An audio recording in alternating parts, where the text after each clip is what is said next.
Evening. How are you all tonight? It's nice to have you. Oh, hi, Nicole. How are you? Oh, we can't hear you. And while she's doing that, oh, there she is. I said, hi, I'm doing great. Good. I'm glad to hear that. So you guys have joined us tonight to listen to ideas for beach reads, as we call it, or vacation reads. But first, before we do any of that, I want Nicole to tell us a little bit about her latest read, which I happen to have a copy of. She probably does too. Which, if you haven't read, order it now and get it because it is good. It's a good book. So, and a beautiful cover. I love all your covers. It is a beautiful cover. I had nothing to do with that, but it is always nice when you spend a year working on a book and then they're like, here's this lovely, delightful cover. And I do love it. I love all the texture and print and everything on it, color. Yes. Yeah. So tell us about All That It Takes. So All That It Takes has two characters that we kind of get to meet in All That Really Matters. And so they kind of get to have their own little show in this book, Miles and Val. And Miles is an outreach pastor who does a lot of mission work, and he's kind of on the go a lot and has a lot of involvement with church. And so he is kind of in a hard place when the book opens.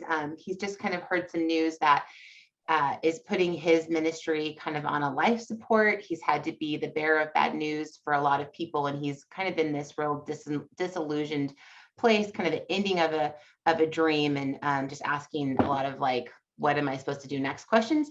And Val is a single mom of a 10-year-old boy who is quite funny, Tucker, and she is moving from Alaska. She's kind of had a very kind of sheltered, kind of smaller existence where she has lived, and so she's doing this huge move to Spokane, Washington, and she kind of has an idea of everything that's going to be lined up for her, and of course everything falls apart, which is what we like to do as authors to our characters.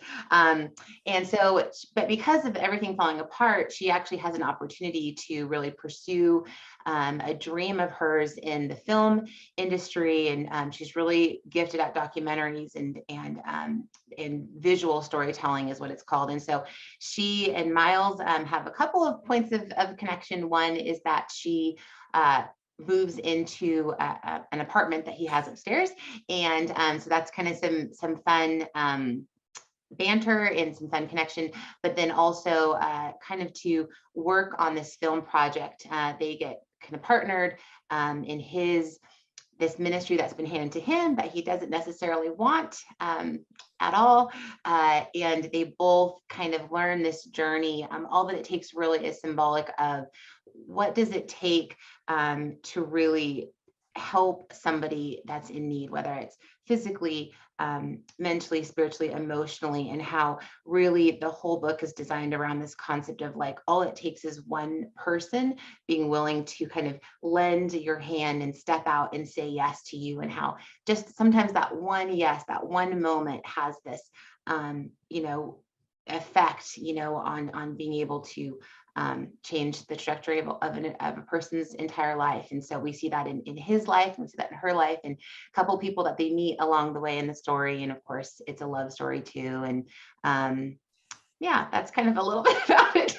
It's always like, what's your book about? Well, I wrote like 400 pages on that. So I'm not super gifted at the summary, which is probably why I'm a novelist. No, I think you did good because there was a lot of that interest is there. You want to know these things so that so the one question that popped into mind is, I have heard that all three of your books are a series. Is that true, or is it just these two? I can't remember. Just these two, yeah. So okay. Before I Called You Mine is the kind of adoption thread. Yeah, and that one is really standalone. And then all that really matters, and then All That It Takes is connected. Molly is my main character in All That Really Matters, and it's her twin brother who is Pastor Miles in All That It Takes. So. I feel better because I was trying so hard to remember the connection to the You're first like, what's one. that connection? And I'm like, I couldn't make it. So I thought, I'm going to talk to her on Thursday, and I relaxed. So Yep. I'm glad I asked. So I feel better now. Yeah, I do forget things sometimes, but well, you read a lot of books in between, so a whole lot more than I do. one or two, you know. I really keep my own books straight, so there is no fault to be had there at all. I love to hear that. Thank you for saying that. It's So true. It's true. So the idea behind tonight was to talk about what we find as good vacation books and some that we're going to recommend, or beach reads. I mean, people call them a lot of different things. So, and I know even you and I don't always agree on the definition, but let's start with your definition of what is a vacation or beach read for you. I think when I first even heard the term beach read or vacation read, I was a mom of young toddlers who, like, all that I wanted to do was just have, 5 minutes free of, serving Cheerios again or something. And so the concept of like vacation read was really anything that would give me a long enough period of time to read a book, like whether it's a chapter or whether it's, a whole book, in a week was like, gold, back then. So I think anything where I can be kind of left alone to just absorb story is kind of my definition. But hey, if that's on a beach or if that's, inside of a house that there's pouring rain, like I'll take it. Like, I'm not going to be picky on that. Like, like just give me time and yeah, let me read. You know what, and I do agree with that part, because I always threw in for me as a book that I don't want to lay down, but I have no problem picking it back up because I fell asleep in the sun or whatever. I didn't have small children when I fell asleep in the sun. Don't worry, I didn't let them wander the beach by themselves. You're forgiven. You're fine. I have to admit, my definition of that vacation read has changed since my children are all grown. Yeah. So because so now what is it? Like now what is it? You know what? It's probably the same as anytime I'm reading. It has to grip me. I mean, I like everybody else. I have my e-reader, along all the time. You have your phone, your iPad, whatever along. But I take hard copies of books on vacation, but I'm very fussy with it because I still only have a certain amount of packaging. Exactly. Because I can't put them all in my backpack because then it's just really heavy. Yep. So it is. But I have to be fussy. So it has to be like, if I read the back of the book and it's like, oh my, and I know vacation is coming. Yeah. That book goes. So you know what I actually do? I kind of am a cheater. So because like you said, like, because I write so much and then I have, these hard deadlines where I can't be multitasking, because I actually love listening to books because I can multitask when I have those minutes free. But so before, if I know I'm going to go on a vacation, that I kind of have to plan, like, okay, I want to read, this, at least one book or possibly two books, whatever. I will pre-read at least the first few chapters to make sure like this book is going to grip me. So because if not, like, there's nothing worse than getting somewhere and then feeling like, oh, I chose the wrong one. So I'll be the first to admit, I definitely cheater read on my vacation reads. I want to make sure like this is like, ooh, if I'm gripped, then that goes in my suitcase. You know what I'm saying? Yep. I agree. And I remember the first time my husband and I went on a vacation after our kids were grown. And so off to Florida we went, and he's like, you have 10 books with you. And I'm like, yeah, but what if I start one and I don't like it? Exactly. I mean, he doesn't even ask anymore. He's just like, whatever, bring it along. It's fine. That's right. It's like shoes, you have to have options. You don't know what that day is going to hold. You might be in the mood for heels or slippers. Like, you need to know, you need to wake up and have your variety, Yep. No, I hear you. I agree with you completely. So it sounds like we're on the same page for some of these books that we're interested in talking about tonight. So hopefully we can have, somebody just said on the bottom that pre-reading is a smart idea. And I agree with her, by the way. I might start doing that. Yeah, I always pre-read.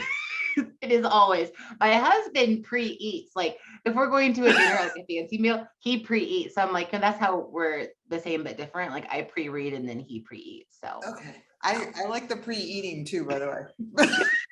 If he knows it's like, can I do both? Yeah, if he knows it's frou food, like he calls it girl food, he's like, I'm gonna get a burger before that. I'm like, Yeah. it's pre-eating for him. So Yeah, I've done that. I will admit that. Now we're winding down some little rabbit trail, but I have admit that, oh, it's just gonna be finger foods. Okay, we're having steak before we go. yeah, you're like, we're having a meal. We're having a meal. Yeah. Yeah. Oh, good. So, okay, so I'm sure they're just fascinated by our pre-eating food discussion, but we have some books picked out. So, so you go ahead and start with the ones you want to, and I will jump in with some that I got. Okay, you can jump in. bet. So a series, okay, I think I have not even ordered this because as Chris knows, I've been on a very intense deadline and I have 6 days left. And so this is me popping into a different, like my real life brain right now. So, it's not my fiction world brain, it's my real brain, which is a scarier place, I think. So Love and a Little White Lie and Love and the Silver Lining. So Tammy Gray, aren't these covers just so stunning? They are so cute. They fit the book so well. They fit the book so well. So she has a third one, which is Love and the Dream Come Through. So right now, and I did ask permission to mention this to, and to Chris. I asked Chris. You're fine. So this is free right now for Kindle readers for a very limited time. It has never happened before. Will probably never happen again. Go and download this book, Love and Little White Lie, book number 1 in State of Grace series. And then this is on sale for $3.99 on Kindle as well. But Baker Bookhouse has her newest, which is the third and complete of the series, which is so good. I have read all of them numerous times. And I've read this last one, which is called Love and the Dream Come True. And that is 40% off. Just such 40% off on pre-order. And it's August 2nd. I'll finish my thought. Such a good connecting, Chris, you're laughing already. This is my serious tone. But such a good connecting series, like some of the same characters, like Cameron, who is in book 1. For those of you who have read, he actually is the main hero in book 3 that's coming out. And I know a lot of people are wondering, like, how do we even like him after some things that happened in the last book? But I promise you will love him. And my book boyfriend is in this book, Bryson. So I'm just saying that right now. So hashtag Bryson all the way on that. But no, these are excellent because they have really good depth, but they're still light. They're very humorous. Tammy is she's a very well-paced author. So there's never this kind of dead air in between. And I know because she's my critique partner. And so she's always like this it's like, she'll go through my scenes and then she'll be like, no, because it's, dead air. So she's very good at flow. So highly recommend those. I think they'd be awesome for a vacation, and yeah, a lot of fun and a lot of great sparky romance too. And hilarious. Very funny. So I haven't read book 3 yet, but I have read the first 2, and I found myself laughing out loud more often than not because they're relatable. I think that's what I really liked about them is I'm like, what do I got in common with this, 20-something, 30-something young lady? I'm a little older than that. We're not talking age, but you find yourself totally relating to her. Yeah. And I think that's what Tammy does so well. And what she's really always done so well is that she really can get you to love these very flawed characters. And some of the things that she even does within this series, there's a couple of characters that are like, whoa, you don't even really think that you're going to like them. And then she's going to make him a hero, that you do, because she has this, beautiful redemption woven in. And like you said, like those flawed characteristics are actually some of our that's what we relate to the most. We can go, gosh, I've been there. I have felt that. I've had that happen to me. This one that I love so much, Love and the Silver Lining, that the heroine starts out, she had this whole plan to go on this, I think it was a 1 year or 2 year kind of long-term teaching English mission trip. Well, that, not a spoiler alert, that crashes and burns in the first chapter.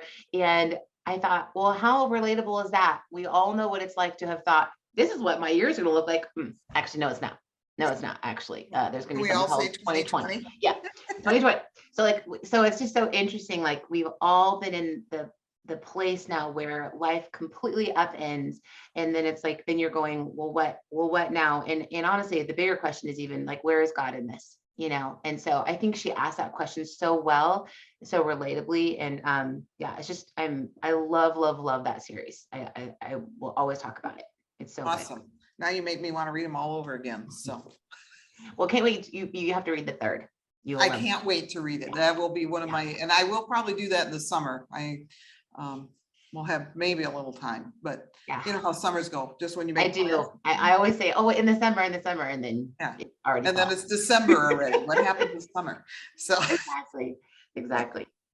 So the first one I'm going to recommend actually releases in July. We hope to have it in the store. Sorry, I'm very bad with where my camera is. And then when I'm watching myself do it, it's backwards and it just throws me all off. So anyways, is Walking in Tall Weeds by Robin Pearson. This is one of those books where I absolutely adored it because the main characters is my age. You take a few years, empty nesters, they're looking at retirement, how is that going to go? That sort of thing. And it because it is that empty nester, how did this couple who dearly love each other reconnect?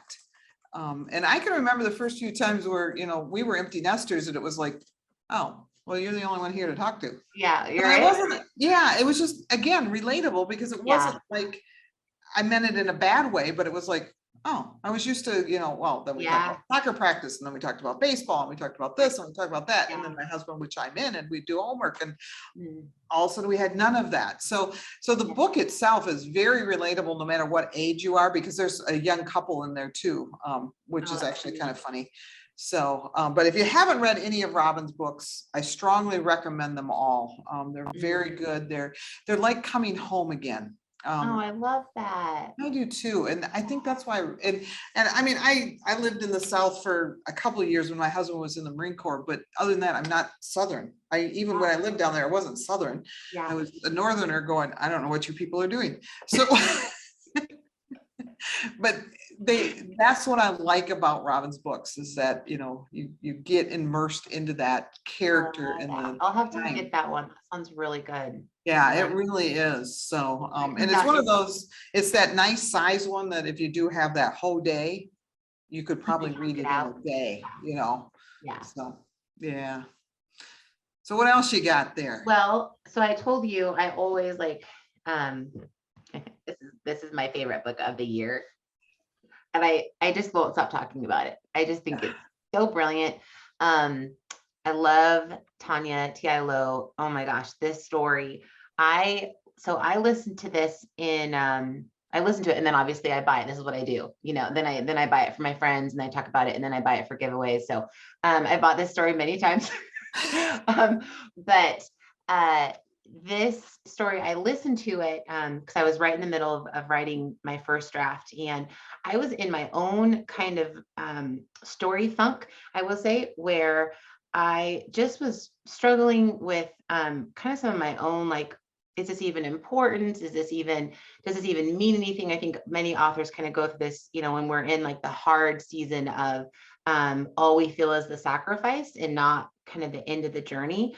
And I started this book and I just couldn't stop listening to it. And I was finding like everything to pick up in my house and like every shred of laundry, doing all that just so I can keep going. And which really tells you that you like a book when you're doing laundry for it, But I always say this. So Southern fiction is not a genre that I normally read. And it's why I probably didn't pick this up it was out probably a year before I actually started reading it. The first chapter totally hooked me. Amazing. But she wraps this story up with an epilogue that I told her this. I leaned on my kitchen island and I just was bawling my eyes out. And my family was walking by and I was just like, give me a moment. Like, I just need a moment. And I was just bawling. And it was so powerful. And I wrote to her right away. And I just said, I needed this story. Like, it makes me get all emotional, but like, I needed this story to remind me that story is powerful. And so this book, I think like sometimes books are good just because they're good stories. And sometimes books are good because they are the story you need in the moment. And so I think that is, I will always attribute that to this book. Like it really gave me the passion and the want to, to go back to my manuscript and to feel like I'm doing, like there's a purpose in this. Like there's something about story that transforms hearts, that moves us, closer to the heart of God, that moves us kind of outside of ourselves. And I feel like Under the Magnolias, it just is that book. There's just beautiful. There's a small romance, or there is a romance in it, kind of the underlying, thread, but just a story, a coming of age story, a really beautiful view into, and I think just a really gripping and sensitive view of mental illness is in there. And just, yeah, it just was so well done. So, and I know you have similar feelings on that, on Oh, yeah. Under the Magnolia. Oh yeah, that was one of those books I I had to lay it down because well, I had to go to work the next day, so I need to get sleep, otherwise I'm just a zombie. But Right. it was one of those that I would put it down and pick it up as fast as I could. And and there's books that you do that with, but there was something about this one. Yeah. And I don't know what it was that I can put my finger exactly on it, but I think it's because, like you said, it's just so powerful. So powerful. And Yeah. I think too, Austin, the heroine in this story, the protagonist, she has such this strength that just grows, and you feel for her and you want a win for her so bad. And you don't want to win because she's weak. You want to win because she is so strong, and she has sacrificed so much for her family, for her siblings. I think she's like one of 7 kids. It's a lot. There's a lot of kids, something like, it's been since January since I read it. But so she's just constantly giving of herself, and you just want for her so bad to have that win, that personal win for her. And I think that's really what keeps you turning the pages. I think so. And I think what was fun for me was when it was set too, in 1984, if I remember Yeah, right. 80 something. Yeah. Yeah. And I had to keep reminding myself, because it's considered contemporary women's fiction or Southern fiction. And so I kept thinking every once in a while during the story, I'd be like, well, pick up your cell phone. Oh, you don't have those yet. You don't have one. I know. it was just so funny to, you because it's, it was so natural for us now. Oh, well, pick up your cell phone. It'll be fine. Or run to the house and get the landline. I actually thought, like, that is such a good point. Like, even in my current manuscript, there's so many times where I have to like create some kind of dilemma of, why does the character not have her phone with her? Because we could solve way too many problems in fiction with the use of a cell phone. I'm like this story could be told in text. You know what I'm saying? Like this whole book could be told in text. So, that would be an interesting premise for a story. Right? Yeah.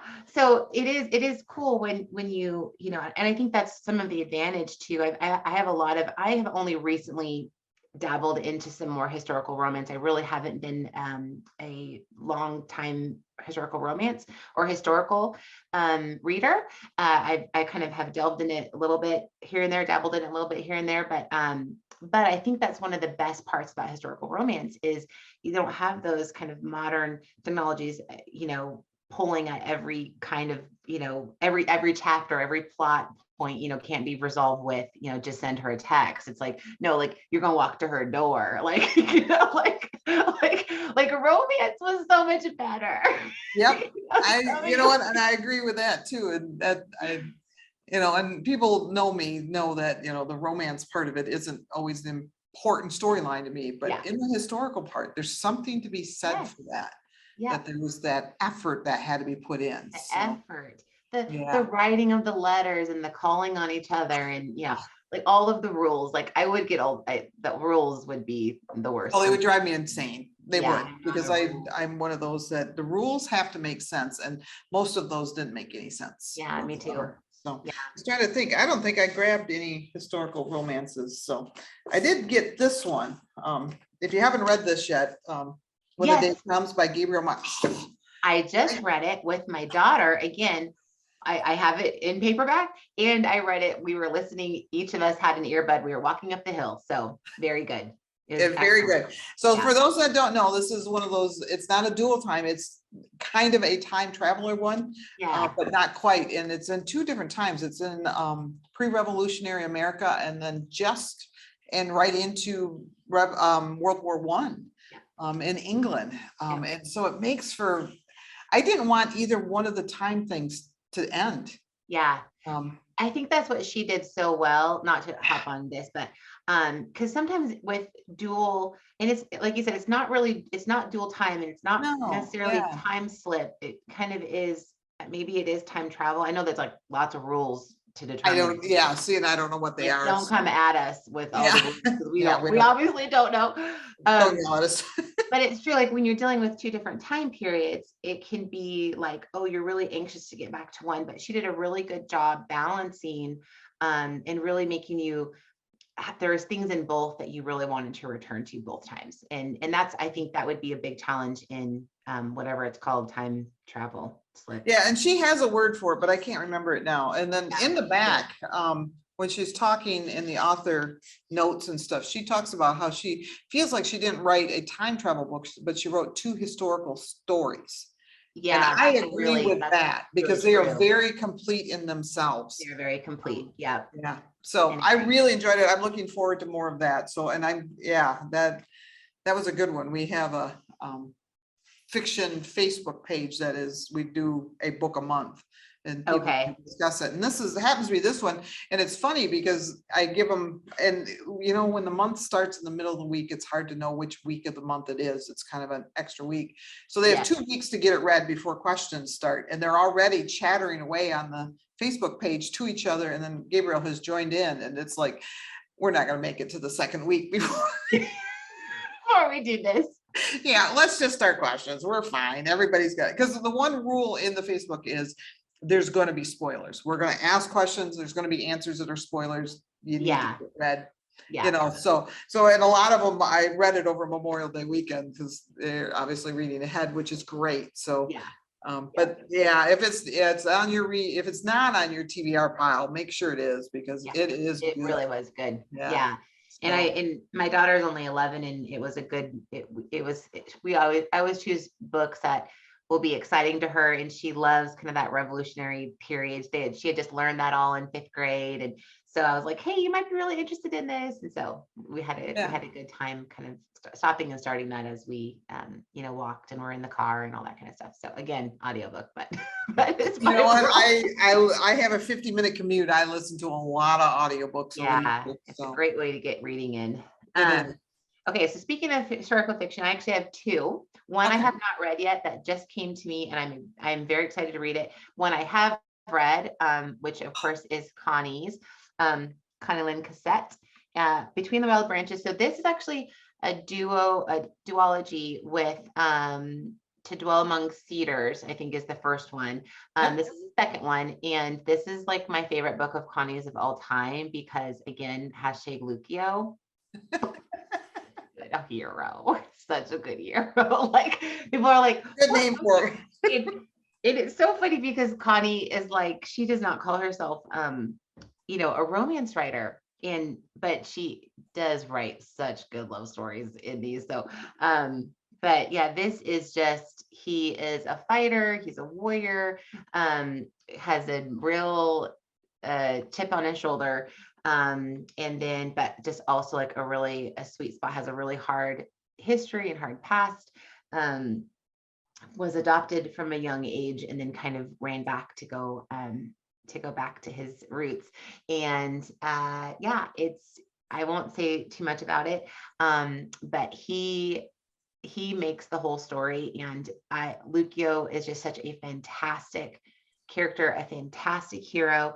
There is lots of danger. There's lots of I was going to say spying. That's not the right word, but it is like spying. That's a good word for it. Right, that's right. And so there's kind of this whole underground movement to help the slaves, and so he's kind of supposed to be, he's betrothed to be married to someone in royalty, and then he meets someone from his past, and she is working for the person in royalty. So anyways, highly recommend. That was a really it's a fantastic audio too.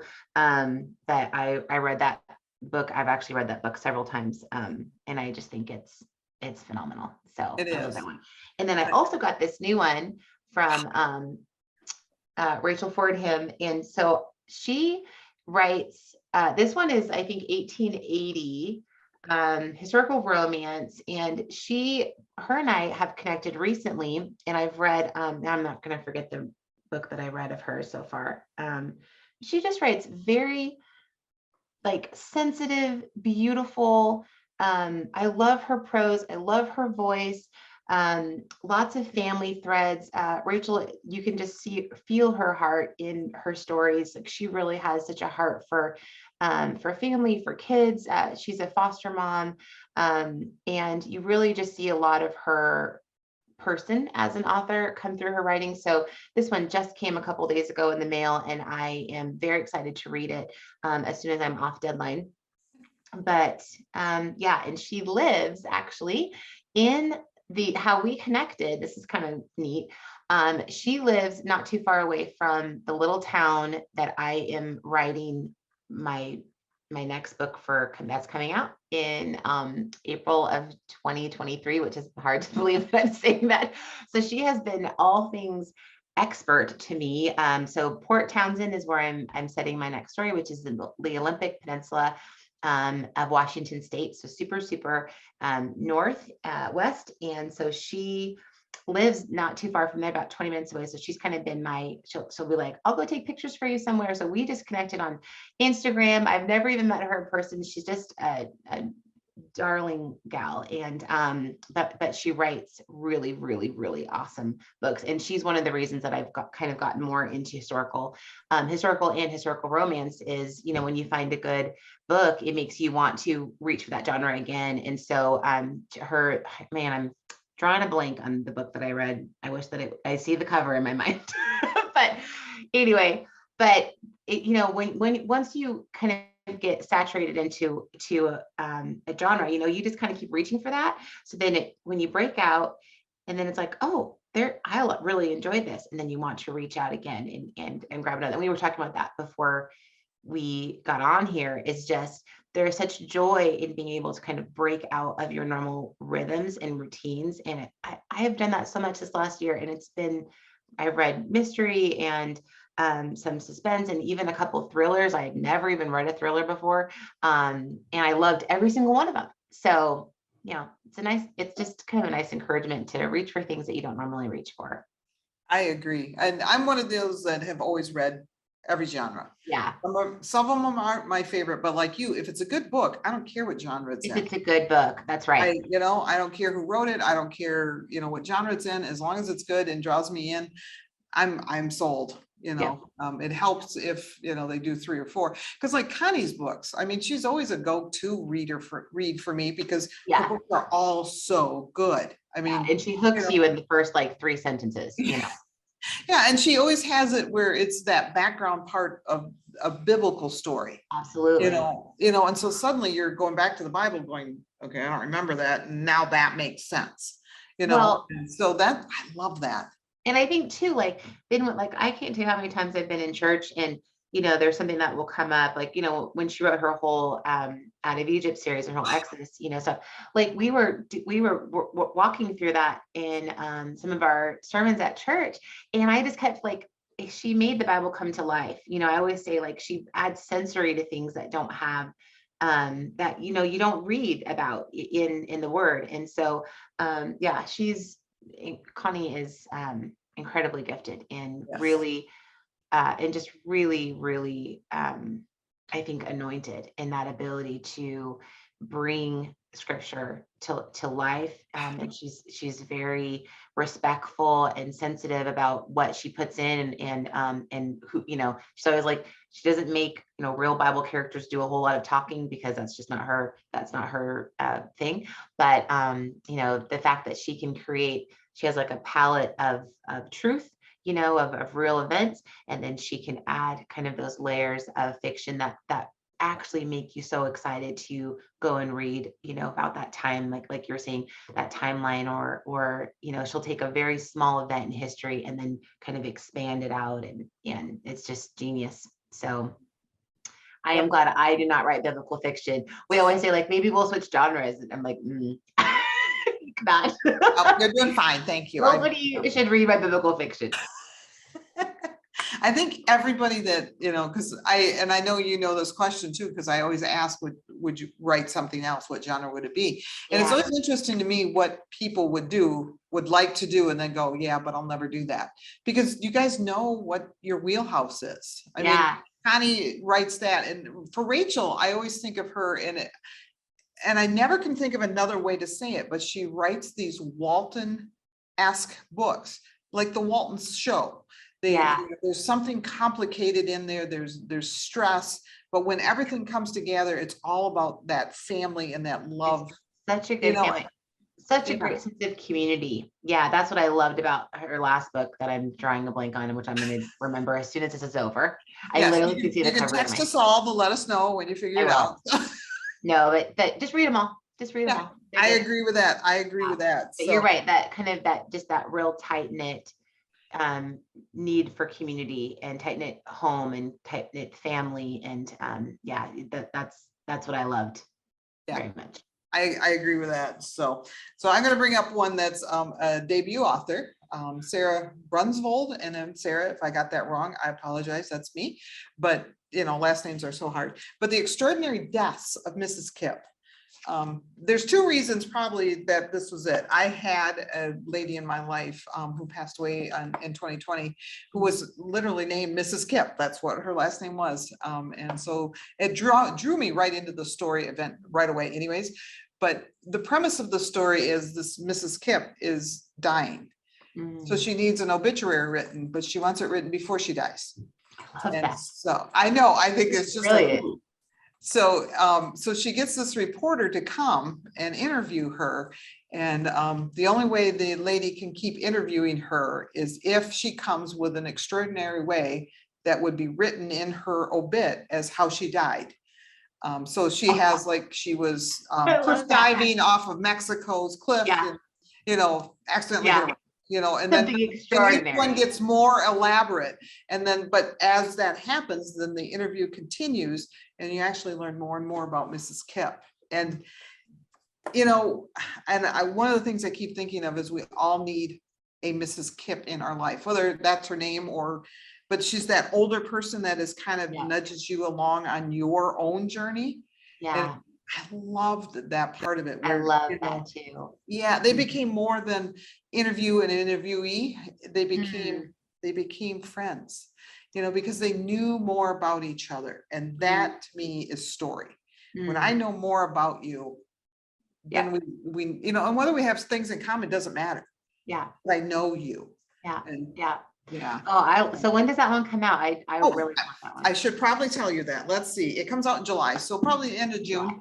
It is available for pre-order right now. And like you said, Baker Books on bakerbookhouse.com are 40% off with free shipping in the continent of US. So get it on. If it's not on your TBR list, it has to be. It's that good. Okay. So it's on mine.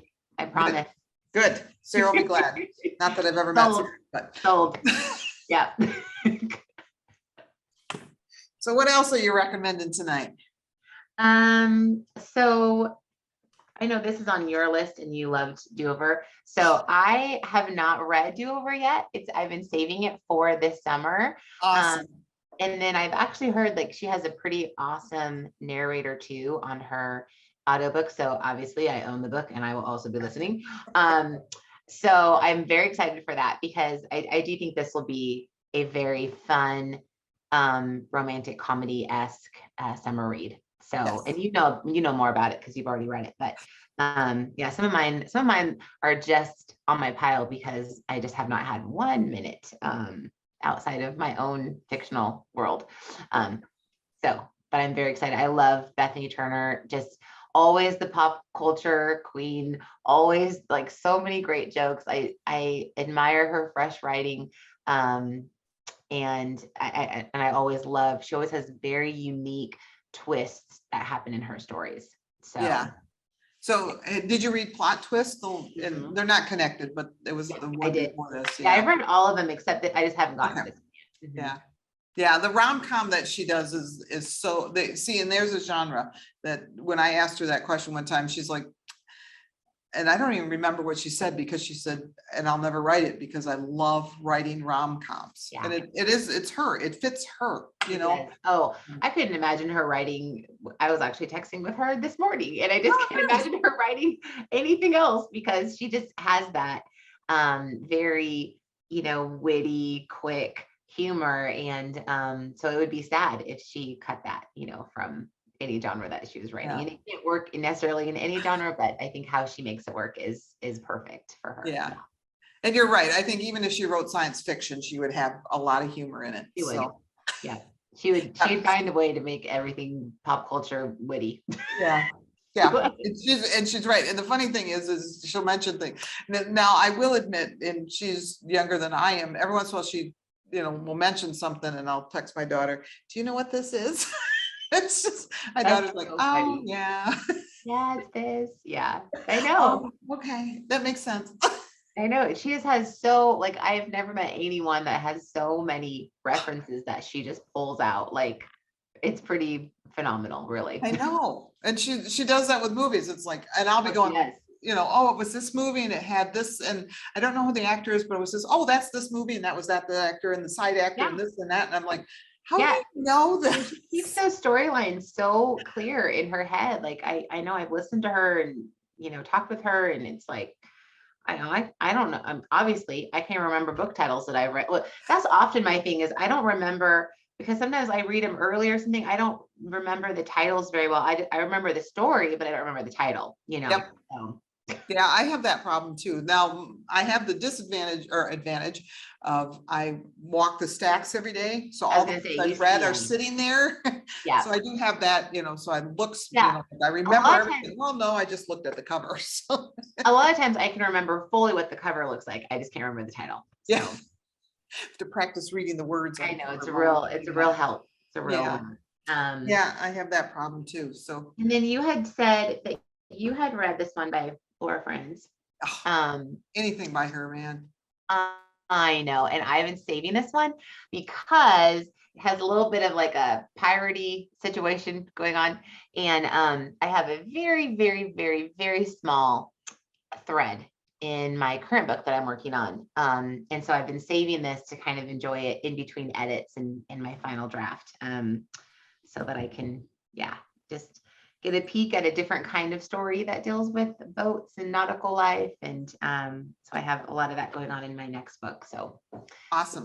I'm looking forward to that. Yeah. And Laura is one of those, you can tell she does the research. So much she research. writes around, and she writes about a time period that is so different than a lot of things because she does the pre-Revolutionary War, Revolutionary War era.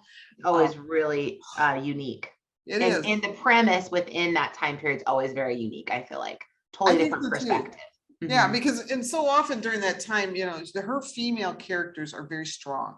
Because for me, and other people see it interpret differently, but for me, her historical books are the historical story is the main focus. There happens to be a romance, but that's not the story she wants you to focus on. Yeah.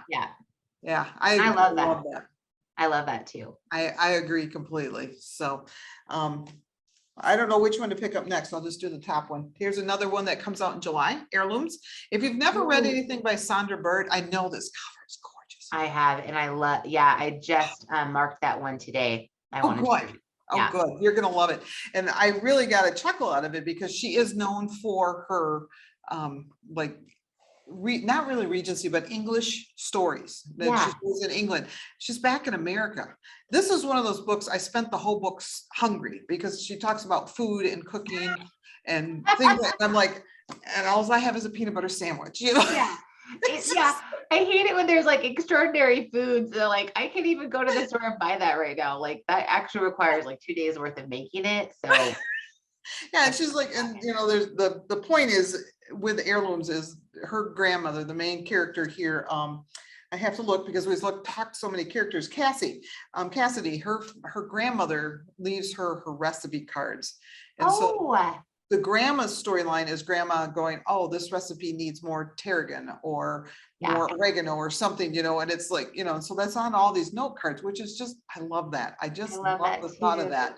But the whole time I'm like, who just like makes a recipe and then says, oh, well, if I add more of this, and it's like, oh, Not me. That is not my spiritual gift right there. I do not know about that. yeah.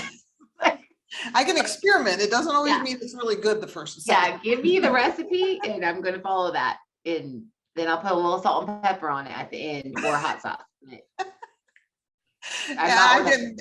Flavors. Yeah. I always follow the recipe the first time, and then the second time and after that, you know, okay, what do I change in it? So, yeah. And the other thing I really liked about this book was it also involves flowers and flower gardening and stuff. And I mean, I'm not a grand gardener by any stretch of anybody's imagination. In fact, I get bored with it quite quickly, but I love flowers. I love flowers too. Yeah. So, and it's about community and it's about being family without being blood relatives.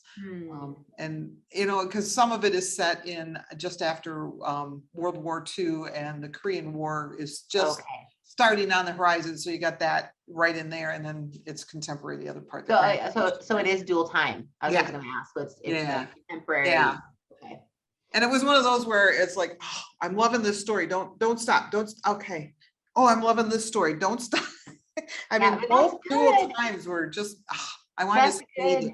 Yeah, that's such a compliment to her, because like we've talked about, sometimes it's hard when you're in one story that you're just like, I just want to get to this one. I just want to get back to this one. So that's a hard thing to do for a writer. Yeah. And I love authors that do that. So, the dual times that work well together. Yeah. So it looks like we have time for just a couple more. Do you have any more there? I have just Susie's, which I thought was so beautiful. Yep. I loved this. Like, I just think this cover is beautiful. And this is in Montana, I'm pretty sure, right? Yeah. Big Sky.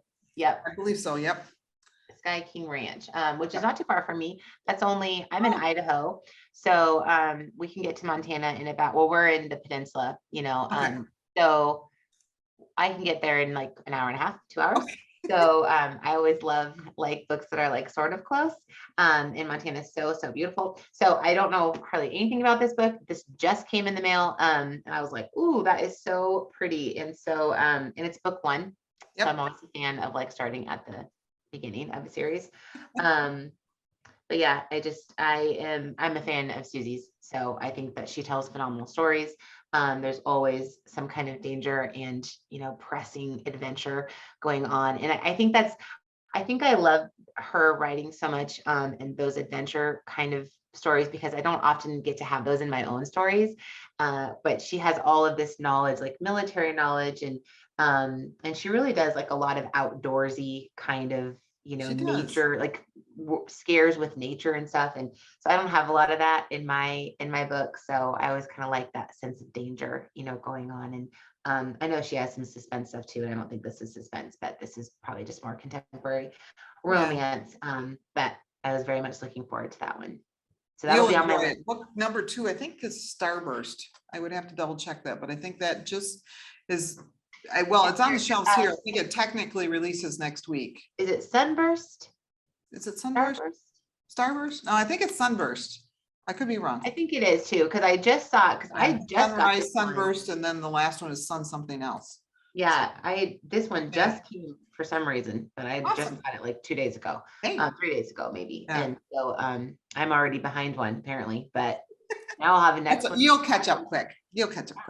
Yeah. But, and what I like about her books too, in her series like that, is because each one is a separate story. Yeah, you can read them in any order. I mean, you know, some of your background characters are going to show up and things like that, but I enjoy that part of it. And you're right, I don't know that there's a lot of suspense, but there's more, and suspense is the only one I can think of now, but when you're kind of like, you know, there's more stress, you know, as opposed to a mystery. How's that? Does that make sense? Yep. Okay. So yeah, that's why we like Susan May Warren too. She's She writes some good stuff, and I know she's a fan favorite. So, but the last one I have comes out any day now. So I've seen Danny's so new one. much about this. Yeah, I can't wait. I've loved book 1 and 2. Danny's got, good books anyways, but I haven't had a chance to read this. This was when I have a weekend to myself, I'm going to read it. So, and I'm looking forward to, Danny is going to be on, like you are here with virtual. Oh, good. I think in July. I'm getting a nod from the background here. So, yeah, so I'm looking forward to talking to her about that too. So, but for the same reason as Susie's books, they're just interesting to read. Their characters are well done. The mystery is good. And then it's got that military element with the Coast Guard in there. So yeah, it adds so much, like that personal experience adds so much into those Yep. stories, Yeah, I agree. I so agree. So, and we could do this. I mean, I look at the pile sitting here and we could go for another hour and a half. I know, I could pull up my phone and start going off on all the other ones that I have. I'll pull up my Goodreads You know account what, and I had everything a that's on my physical to be copy. read list. Yeah, exactly. Yeah. Yeah, I know. There's a lot of good ones. They always ask for summer recommend reading list here at the store. So it's something they can advertise and do all that fun stuff. And I, always give a little paragraph to, this is in no order. None of these books now, they're just a random order. And I said, my problem this year was stopping because there's so many good books coming already out. I mean, it's just, so, yeah. But yeah, and we should mention that if you can find all these books and more on bakerbookhouse.com. They're pre-orders, there's backlist, and one of the fun things for the month of June and on the website and in the store, if you're in the area, stop in, we'd love to see you. There's a fiction book sale going on right now, buy 3 get 1 free. So your summer read will be all stocked up nicely. So, you guys have the best deals, and that 40% off pre-order too is just phenomenal. Yes, definitely. So, and then I was told why am I blurry now? Yeah, you're very blurry. I don't know why. Really blurry. I'm not moving that fast, but for some reason, the camera got so blurry. It just like happened. Yeah, all of a sudden. So I'm trying to hold up your book again for the camera, but.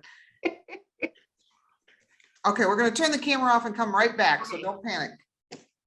Oh, so I get to hold the show. Yeah, you're going to be able to hear me, but you can keep talking. Okay. So. Okay.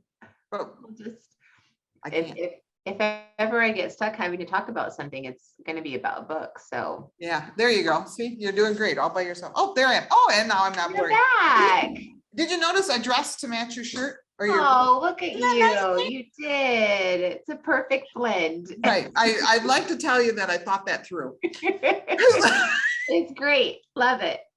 So I know we've touched on this a little bit and you talked a little bit. You have a new book coming out and you said April of 2023. Yeah, it feels very, very far away, but it feels very close to me right now. April 2023 feels very close to me because I have 6 days to finish the edit. So lovely. Well, we're going to make you think about it for a little bit. So you said the title, which was. I have not said the title. Okay, so the title, and it's, if you can, little synopsis. The title, which I've never said, so drum roll, please. Okay, drum roll. I'm very bad at that, it turns out. It's called The Words We Lost. And The Words We Lost, and it's coming out April 2023. And I actually have never had to talk about it yet. So how exciting. Think about the summary that I want to give. The cover is going to be revealed on June 7th. So make sure that you are signed up for my newsletter, which will be on my Instagram and on my website. But like I said before, it takes place in Port Townsend. This kind of seaport town up in the Olympic Peninsula of Washington State. And it's about 3 childhood friends who 2 are cousins, Joel and Cece are cousins, and then Ingrid is a friend. And it starts when they're already adults, when Cece has passed away. She was a international selling author, international best-selling author is the word I'm looking for. And Ingrid actually works at a publishing house as an acquisitions editor. And so it's just been about 10 months after her death, and it's been kind of starts in a hard place. And she has had a lot of history with Joel, the cousin, who they all grew up around each other. And things are going okay. Ingrid's in a real struggling place. And one day she gets a surprise visitor, and he has a package for her to go and retrieve. But the catch is that she has to go back to Port Townsend, which is, of course, the one place she doesn't want to return to because of other events that have happened there. And he has a letter that's been found to her from Cece. And so it kind of starts this whole journey. And there's a missing manuscript involved. There's, like I said, there's some real key mysteries going on, nautical mysteries. And then but it's this real exploration of second chance romance, probably the strongest that I've ever had to, write that or deal with that. And then also just what does it look like to be in search of answers when they don't come, especially when grief is involved. And so really this kind of exploration of can we be on this healing journey, especially when we're hurting and in so much pain because of grief, and not when the answers don't come, can we still have some closure? And so it's kind of this, exploration of many things, but faith threads and family dynamics and grief dynamics, and asking those big questions of God, where were you when? There's a lot of those kind of questions. So, but lots of angst, lots of drama, lots and lots of romance. And kind of, it's my first time I've kind of done a little bit of it's not dual time, not even close to that, but it is, there's a forward motion story, and then there's a backstory that has its own POV. So its own point of view. So we kind of get a glimpse of who were they, and who are they now, kind of throughout. So yeah, that's it. Looking forward to it already. It's not soon enough. So, well, thanks. I'm excited to be done with it. I know. And so often I interview authors and they're like talking about a book they finished 2 years ago.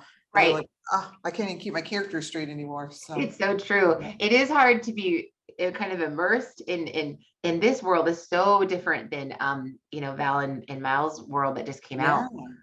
This is kind of the start of a new series where Val and Miles was the closure of a different world, that I also loved. But yeah, they're not interchangeable this time. So makes it a little confusing to be like, oh, let me pop into this, happy place. Yep. I understand. I should ask, since you're from Idaho, are you going to set a book in Idaho? So this, let's see. I actually am. When I am, I just have to think about it. It's coming to my mind. So the second book in this series, which is called the Fog Harbor Romance series, is what The Words We Lost is a part of. Book 2 takes place in Idaho. Well, awesome. Because I have to admit that I don't read many books set in Idaho. I mean, there's just certain states you don't read. I understand. There's God. There just isn't. I don't know why that is. I mean, you think about it. I very seldom read a book set in like Utah. Yeah, it's true. Yeah, it's kind of interesting, right? Like there's certain like hubs for the small town, and there's certain hubs for the big cities. But so it'll deal with a lot of outdoorsy stuff. I just plotted that one. That's how I had to think about it. I just plotted it in April with my little plotting group. So how fun. Awesome. So you already mentioned them, but you're on Facebook, Instagram, newsletter, NicoleDeese.com. Is that correct? Yeah, NicoleDeese.com. And then Instagram is where I'm probably the most active there. Okay. As far as like daily stuff. But yeah, otherwise I do have Facebook. I am on there still. It's a couple times a week. Yeah. And that's great. So, well, thank you very much. Now that my to be read pile has grown again. Mine too. It's awesome. That was what we were supposed to do here. So hopefully everybody enjoyed it as much as I did. Thank you for contacting us and wanting to do this. We just love this. We got to do it again. Yeah, thank you for inviting me. Yeah, so and honestly, if you're ever in the West Michigan area, make sure you hop into the Oh, store. it is a dream of mine to go to Baker Book House. I want to get there. So I've had 2 trips that have not happened. So it needs to happen. Third time's a charm. Right, right. Since we're getting rid of all this yuckiness, where you can all start moving around again. I So know. but I keep talking to the ACFW ladies that they need to just set it in West Michigan because all the authors want to come here anyway. Yeah, So we all do. We all do want to come there. I know. It's exactly. true. I definitely do. Oh, awesome. So once again, it was my pleasure having you with us. Thank you very much for all that. And we will talk to you again soon. Thank you, everybody, for joining us tonight. If you have any questions, let us know, but go to bakerbookhouse.com and you can get any of the books that we talked about tonight. Good night, everybody. Thank Thank you. you.